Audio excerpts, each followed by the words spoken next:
It's a beautiful view of the waterfront area. It is a beautiful morning in Port of Spain, and we're coming to you live from the Hyatt Regency Hotel. And the reason we're enjoying the day outside, well, it is a big day in Trinidad and Tobago, October 1st. It is budget day. All eyes are on the Minister of Finance. What will Minister Hawaii say?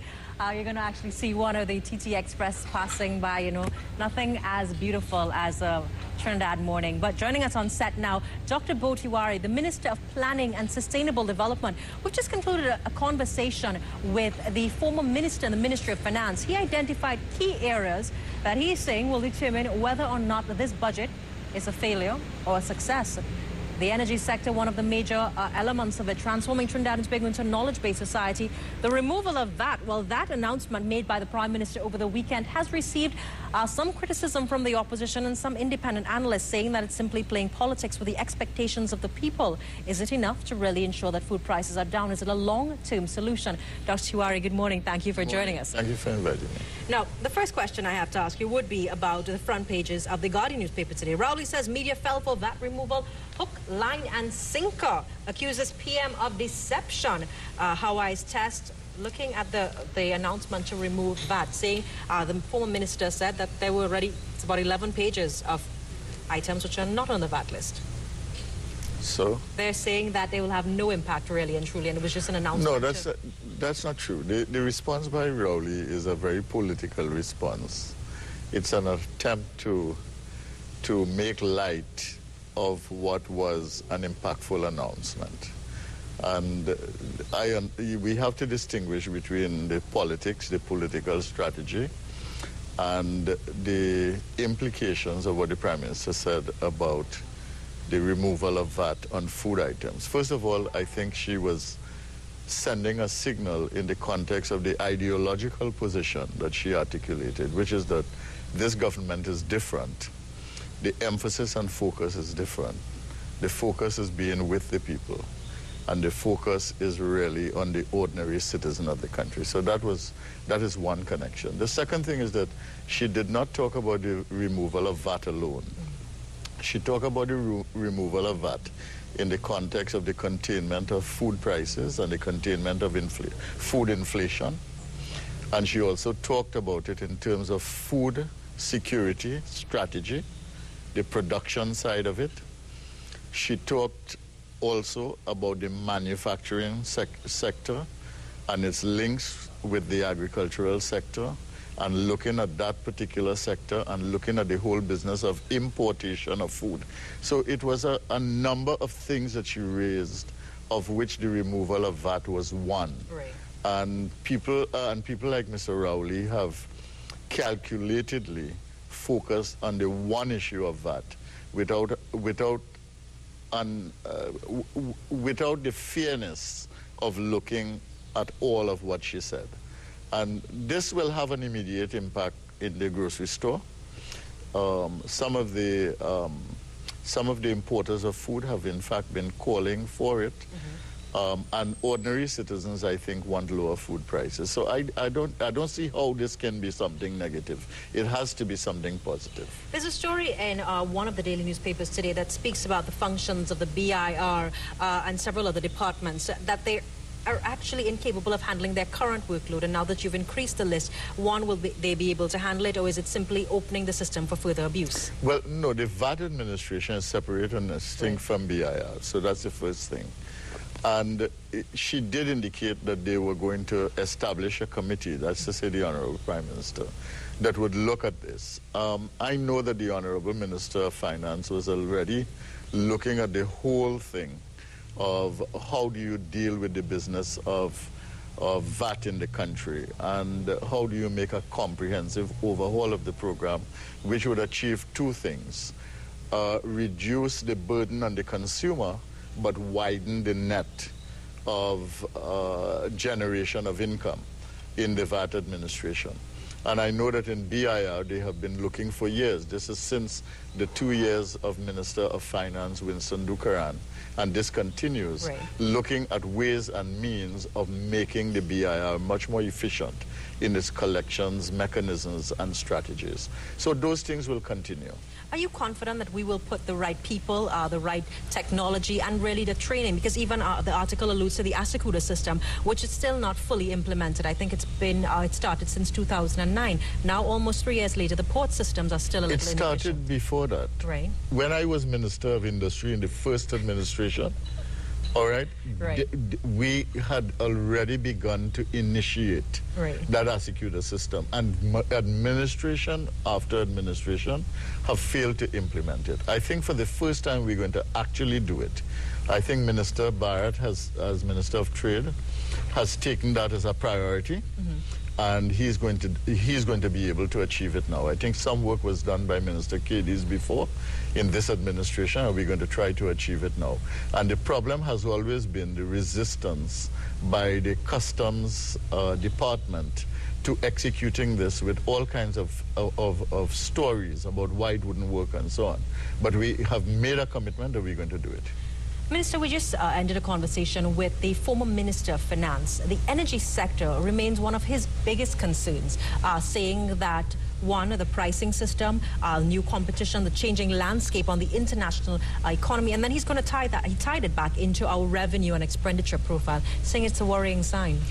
Well, the world is as it is. I mean, you can't do anything about the things that are out of your control.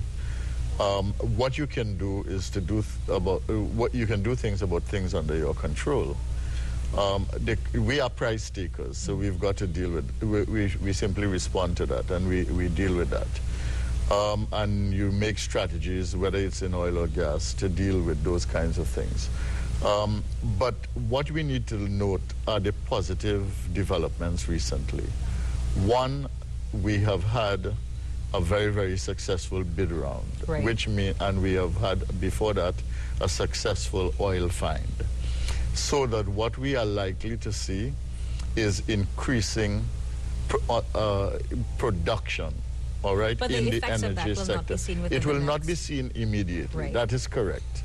And we are wrestling with the issue of gas price, and he's right. There are many, many more sources of gas. And therefore, our strategy has to change. And what is happening is that we are focusing on using gas, and that was one of the things articulated in the diversification conference. I think you were present at that, in which we are using gas as a feedstock for building a more value-creating and value-added and knowledge-oriented manufacturing sector. I think within the next year or so, you are going, because I know negotiations are going on now, you're likely to see announcements related to that in terms of diversification of that kind of gas-based manufacturing in Trinidad and Tobago. And that will be part of the diversification strategy. So the important thing is what you do, is not what is happening to the world. What you do and not what's happening. Now, the former minister also leveled criticism against the government, saying that it's a lot of talk and less implementation, specifically dealing with the diversification agenda. Well, the diversification agenda is a hard agenda.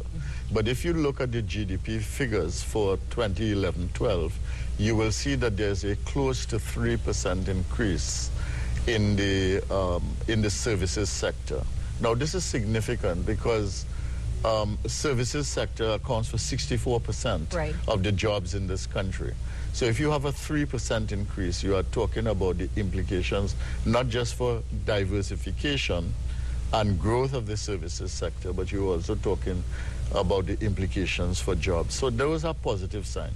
But the big decisive steps that you want to see in diversification, you're not going to see in a year or 2 years. It's going to take time, and it's going to be affected by, you might call it, investment after investment. I know that in the financial sector now, what is happening is that they are negotiating with the banks for the establishment of basically backroom offices here, which we are going to have, and you're going to have a number of jobs. And I think you need to understand how these things work, which is that once you begin that, you tend to have cluster formation.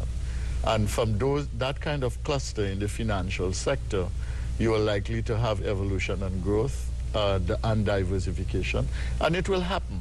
So the clusters have been picked, things like finance, things like tourism, things like food, which is not unrelated to that VAT issue, which people are trying to make controversial and which it doesn't need to be. It is picking the clusters and trying to link your strategy to those kinds of things. The clusters and strategy development, Minister, obviously you have your overall objective. And in any strategic plan, you will have small objectives. You will have timelines to reach. That's right. If we have to look at that plan that you've been, and I did attend the diversification conference specifically with the financial sector and financial services. That's right. How many of these clusters have actually attained the successes that they were expected to, and how many are off? We have been independent for 50 years, and we've had self-government for 56 years. Diversification has been very modest, regardless of how you look at it over those 56-year period. You had diversification, for instance, with point leases, but that was basically in the energy and industrial sector.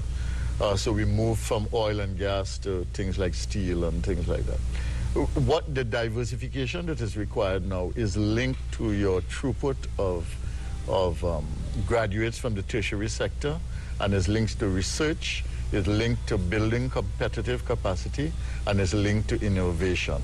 So these things you have to strategically focus on. We've never really developed tourism. I think that is going to happen now in a significant way.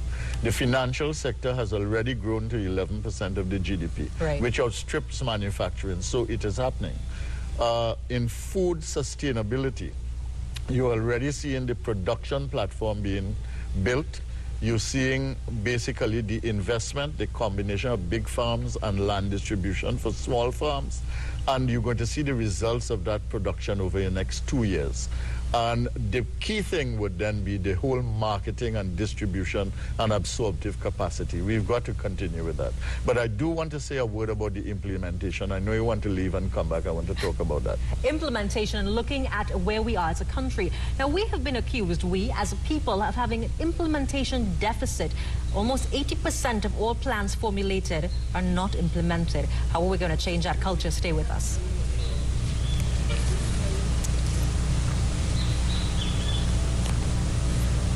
It's a really